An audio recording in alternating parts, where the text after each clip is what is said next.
नमस्कार दोस्तों, आप सभी का एक बार फिर सनातन ज्ञान में स्वागत है। यदि आपको महाशिवरात्रि के दिन 10 में से कोई भी एक संकेत मिल जाता है तो आप बहुत ही भाग्यशाली हैं। आप भगवान शिव के सबसे प्रिय भक्तों में शामिल हो जाते हैं। एक बार माता पार्वती ने भगवान शिव से पूछा था कि आप अपने भक्तों को स्वयं दर्शन क्यों नहीं देते। आपके जो भक्त हैं उन्हें कैसे ज्ञात होगा कि आप उन पर प्रसन्न हैं, उनकी भक्ति से आप प्रसन्न हैं। तब भगवान शिव ने माँ पार्वती को 10 ऐसे दिव्य संकेत के बारे में बताया था। जिस भी मनुष्य को वो 10 संकेत मिलते हैं वे भगवान शिव के सबसे अत्यधिक प्रिय होते हैं। ध्यान रखें, ये 10 संकेत आपको महाशिवरात्रि के पावन दिन पर ही मिलते हैं। देवादिदेव महादेव इस समस्त संसार के कण कण में वास करते हैं। शिव ही आदि है और शिव ही अनंत है। शिव जी ही पालक हैं और शिव जी ही संहार करते हैं। शिव जी अपने भक्तों की रक्षा के लिए रुद्र रूप भी धारण करते हैं तो कभी सृष्टि के कल्याण हेतु हलाहल नामक भयंकर विष का पान भी करते हैं, जैसे समुद्र मंथन के समय भगवान शिव ने किया था। कभी वे गुरु के रूप में समस्त संसार को योग का ज्ञान देते हैं तो कभी वैरागी के रूप में अपने भक्तों के बीच स्वयं आकर बस जाते हैं। कहने का तात्पर्य यही है, शिव जी की महिमा अपरंपार है। शिव जी को भोलेनाथ भी कहा जाता है क्योंकि वे अपने भक्तों में किसी भी प्रकार का भेदभाव नहीं करते।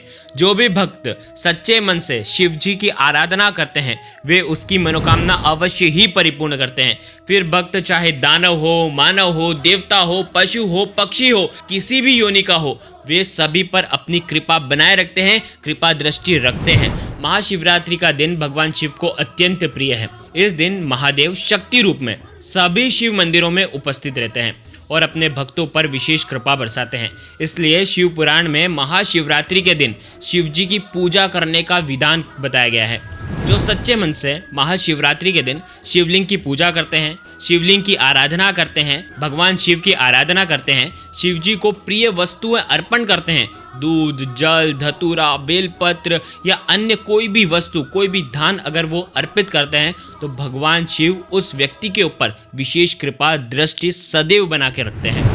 उनके जीवन में आने वाले संकटों को पहले ही हर लेते हैं। तो चलिए आज के इस वीडियो में हम जानते हैं महाशिवरात्रि के इस पावन दिन पर, जो कि कुछ दिनों में ही आने वाली है, तो महाशिवरात्रि के संकेत क्या आपको मिलने वाले हैं और कैसे मिलेंगे, ये सभी जानकारी आज हम आपको देने वाले हैं। लेकिन उससे पहले अगर आप भगवान शिव से वास्तव में आपको भगवान शिव पर श्रद्धा है तो चैनल को जरूर सब्सक्राइब करना।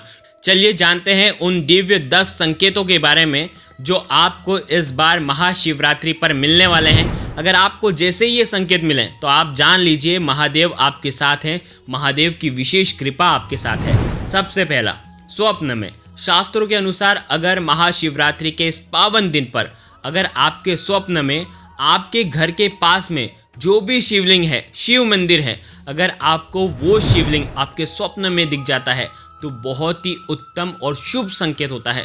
और यदि उस शिवलिंग पर कोई भी अभिषेक कर रहा है तो अत्यधिक शुभ होता है। और यदि आप खुद शिवलिंग का अभिषेक करते हुए आपने आपको देखा है, आपने महादेव को देखा है, तो आपकी सारी परेशानियां बहुत जल्द दूर होने वाली है और आपके परिवार के ऊपर विशेष कृपा महादेव की होने वाली है।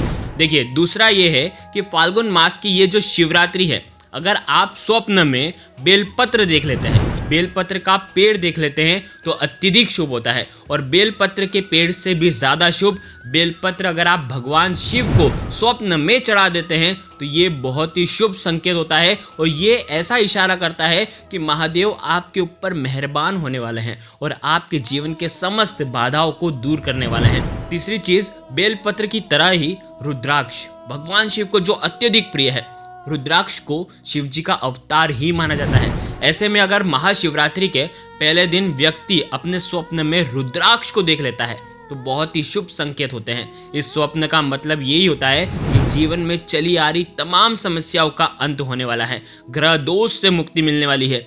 वहीं अगर किसी व्यक्ति को महाशिवरात्रि के पहले दिन काला शिवलिंग अगर दिखाई देता है तो उसका व्यापार बहुत ही अच्छा चलने वाला है, बहुत ही उसमें मुनाफा होने वाला है, नौकरी में तरक्की के ये संकेत माने जाते हैं। देखिए चौथा जो है, महाशिवरात्रि के दिन भगवान शिव के साथ माता पार्वती और भगवान गणेश साथ ही साथ कार्तिकेय जी, यदि इनमें से किसी का भी एक का भी दर्शन हो जाता है, शिव परिवार में से किसी भी एक का दर्शन हो जाता है, यदि आपके स्वप्न में वो दिखाई देते हैं तो सुख समृद्धि, विघ्नहर्ता गणेश आपके विघ्न हर देंगे, कार्तिकेय जी आपके जीवन में सुख समृद्धि दे देंगे और आपके जीवन में बहुत ही खुशियां आने के संकेत ये देते हैं। देखिए पांचवी चीज ये है कि अगर आपको नाग देवता दिख जाते हैं, देखिए आप शिवरात्रि के दिन सुबह से लेकर के रात्रि तक जब भी आपको नाग देवता के दर्शन हो जाते हैं, नाग देवता कहीं पर भी आपको दिखाई देते हैं, तो ये संकेत क्या देते हैं, जीवन में धन की वृद्धि होने के संकेत होते हैं, यानी कि आपका जो धन है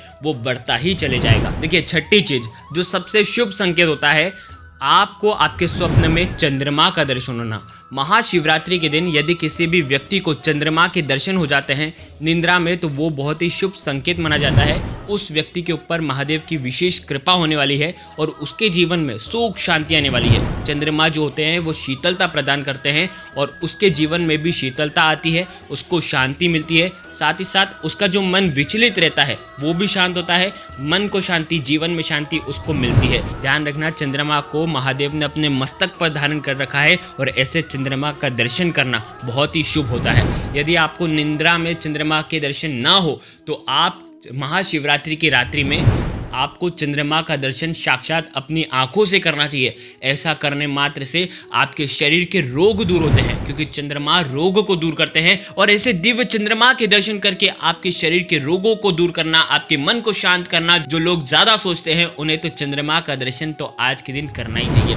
देखिए सातवीं बात यह है कि यदि आपको महाशिवरात्रि के दिन सफेद नंदी के दर्शन हो जाते हैं, सफेद नंदी के अगर आपको दर्शन, कहीं रास्ते में जा रहे हैं सफेद नंदी के दर्शन हो जाते हैं, तो शिव जी का ये संकेत होता है कि शिव जी बहुत ही प्रसन्न हुए हैं और आपको सफलता मिलने वाली है। कोई भी कार्य आप करने जा रहे हैं उसमें आपको सफलता ही मिलेगी। अचानक से सफेद नंदी के दर्शन होना जीवन में शुभ संकेत में से एक माना जाता है। ध्यान रखना, यदि आपको नंदी जी दिख जाए तो उन्हें कम से कम थोड़ा सा गुड़ तो आपको खिलाना ही चाहिए। देखिए आठवां संकेत, यदि आप जैसे ही घर के बाहर निकलते हैं महाशिवरात्रि के दिन और आपको कहीं पर भी पानी से भरा हुआ घड़ा या तो दूध से भरा हुआ घड़ा अगर आपको दिख जाता है तो ये बहुत ही शुभ संकेत होता है। यह आपके जीवन में सफलता का संकेत देता है।